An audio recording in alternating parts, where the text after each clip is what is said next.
జాతకంలో శుక్రగ్రహం అనుకూలంగా ఉన్నట్లయితే వారికి విలాసవంతమైనటువంటి జీవితం, భూ గృహ వాహన స్థిరాస్తులు ఇవన్నీ ఉంటాయి. వీటి యందు వారికి సుఖవంతమైనటువంటి జీవితం అనేటువంటిది ఉంటుంది. వివాహ జీవితం కూడా అనుకూలంగా ఉంటుంది. ఒకవేళ ఈ శుక్రుడు కనుక శత్రుక్షేత్రాల్లో పడిన, నీచలో పొందిన, లేదంటే పాపగ్రహాల యొక్క యుతిలో కలిగి ఉన్న వారికి ఈ శుక్రబలం తగ్గడం వల్ల వారు చాలా ఇబ్బందులకు గురి కావాల్సి వస్తుంది. వివాహము,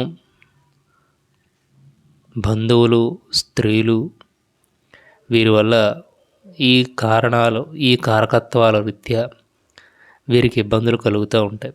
అందుమూలన శుక్రవారం రోజున అమ్మవారికి కుంకుమార్చన చేయించుకోవటం, మరియు స్త్రీ దేవత ఆరాధన చేయటం, మరియు స్త్రీలను గౌరవించడం, మరియు వారికి అక్కచెల్లెళ్ళు,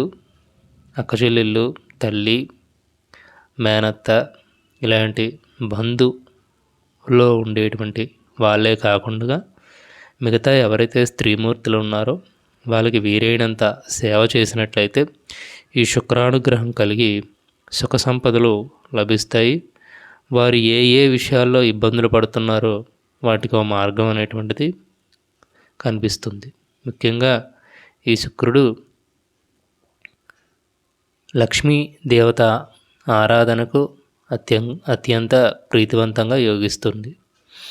అంటే లక్ష్మీదేవిని ఆరాధించడం, లక్ష్మీనారాయణ సహితంగా కూడా ఆరాధించడం ఒక మంచి విశేషం.